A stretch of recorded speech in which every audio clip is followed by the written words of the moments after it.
Hey guys, welcome to Science Productions, a place to show you tips and tricks, VFX tutorials, and more.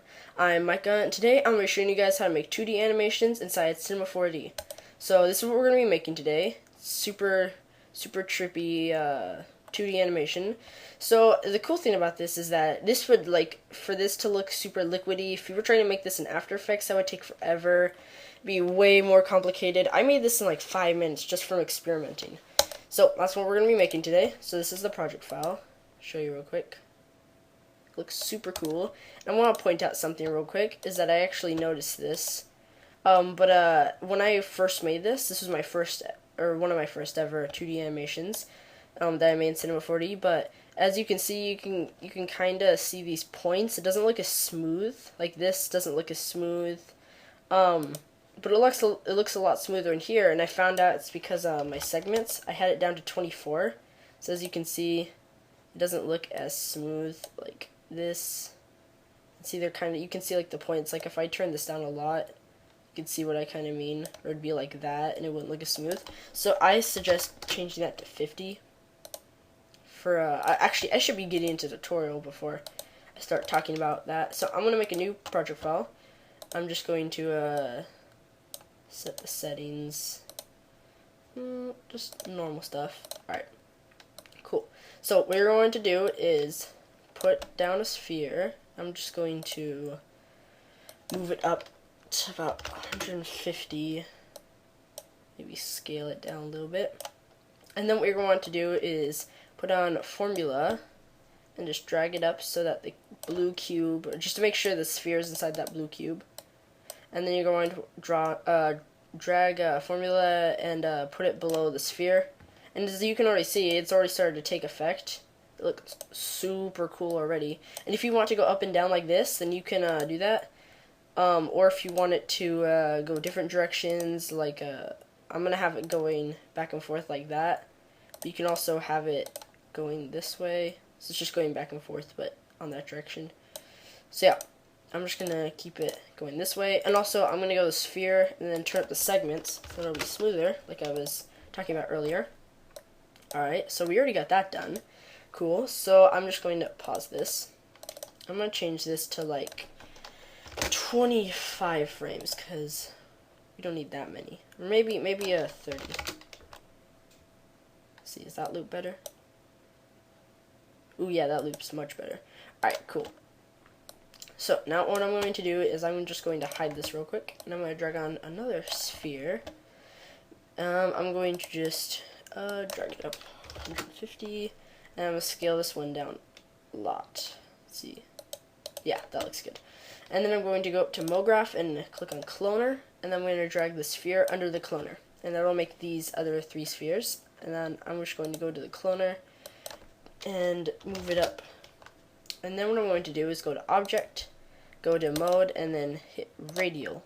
Now this is going to make them kind of go in a circle, kind of like a ring light, if you know what that is.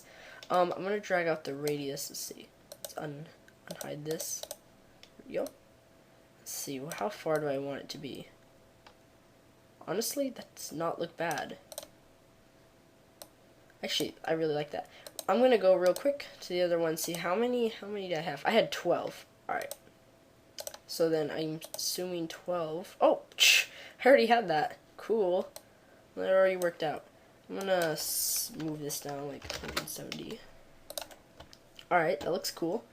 Now what I'm going to do is I'm going to start making the materials. So you should double click in here to make a new material.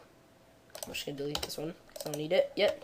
Now what you're going to want to do, and this is going to give it that 2D effect, so it doesn't have any shadows or anything. You're just going to want to uncheck the color and the reflectance, and then just check the luminance. Now go up to color and luminance, and then you can change it whatever you want. I'm going to change it to this. And actually, if you don't know if like you want some cool color palettes, like you don't know what kind of color you want, I suggest you check out this photo. I will put a link down in the description on where you can find this photo. But this is like the most helpful thing I've ever used in my life. It's great. You need to have it. It's one thing you just need in your life. And then what you're going to do is make another material, do the same thing, check luminance, and then I'm going to make this one white. And then for this last one, I just want it to be black. So just uncheck everything. That'll just stay black. All right. So next thing you're going to do is put down a background, and this is going to be our background color. Because you see, if we render it now, it's just a nasty gray. Doesn't look very good. Start dragging on these colors. So I'm gonna have this be white, have these things be black, and then have the background be this kind of minty green. So if I render that, ooh, that already looks really good. I think I'm going to scale down these spheres though. I feel like they're just a little too big. Much better. Alright, so next thing is animating these spheres. So I'm just going to click this button down here, add a keyframe. I'm going to go 30 frames, or just all the way to the end, and I'm going to grab rotation tool. And then while you have this selected, hit shift, and this should start locking it. And I'm just going to move it all the way over to 30. So as you can see, does that. But the only thing is that you can see it starts to speed up and slow down. We don't want that. So we're going to fix that by selecting the keyframe and then changing that to linear. Same thing for this keyframe. And that'll just make it so it goes at one solid speed. See? It like loops perfectly. You can't even tell. So that's what we want. Next thing what we're going to do is go to the settings. We're going to hit effect and then subframe motion blur. And we're going to uncheck this, and this is going to give us that cool 2D motion blur. And like honestly, if you didn't have this motion blur, it would be it'd be easier to tell this was a 3D thing. But with this motion blur, it looks perfect. Like can't even tell. Hold on, if I think this is already open. As you can see right here, has this motion blur. This also has motion blur. It looks really, really nice. So that's what I'm going to be doing. Actually, if I do this, I can click that so you can kind of get a general idea. I'll click this one. I'm going to show you something while it's going over it. The samples right here, how it says 16 times, that means it's going to go over the image 16 times to check for all the motion blur. And so like if you have it set to 5, it'll only go over it 5 times, but the motion blur will look super choppy and it won't look good at all. But if you have it set to 49 times, it'll go over the image 49 times, but the motion blur will look extremely good, like pretty much like real life motion blur, but that'll also up the render time like insanely. So I would just stick to 16 because that looks honestly good enough for what we're doing. So if I open this back up, you can see like the motion blur right here. Looks really nice. You can see it right here, and even a little bit on this. So yeah, that's what we're gonna be doing. The only thing that's left to do is actually no, that's not true. We need to go to make a camera. Forgot about that. All right, this is actually like one of the most important parts. This will give it that 2D effect, or it won't give it that 2D effect, but it'll just make everything look nicer. So what we're going to want to do is just zero out all the properties except for the scale. And then we're going to move this back, I see like 600. Oops, negative 600. And then we're going to put 150 for the Y. And honestly, that looks really good. I feel like this should be moved back just like a little bit more. See how that looks now. Oh man, that looks really good. See?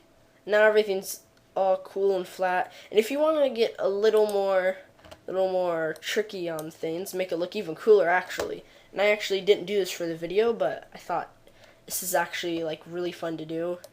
It's always good to do. Is with your camera selected, click this so it starts placing down keyframes. Make a keyframe, and then go all the way to the end, and then just take away this negative sign, and then rotate it. Let's see, is this the one? No. Rotate it 90 degrees, or I mean 180. And then let's see, which way does it turns this way. Alright. So then go in between. Just go in the middle of where your keyframes are. Move this back 700. There we go. So now everything is equal. So if we take a look at what's happening, what we just did, as you can see, it does that. So if we jump into the camera, See, that's what it does. So it gives that crazy illusion. Like if I were just to quickly render that out, it gives that crazy 3D illusion. Like everyone's gonna think, oh yeah, they made this in After Effects, and then they're gonna see, whoa, it's moving around the whole thing. How do they do that? And you're gonna be a super famous person because you're a genius, and they don't know how you did that. So yes, thanks for watching, guys. If you have any suggestions on what I should do next for my tutorials, leave a comment down below. I'm always open for suggestions. So yeah, consider subscribing. Thank you, everyone. Bye.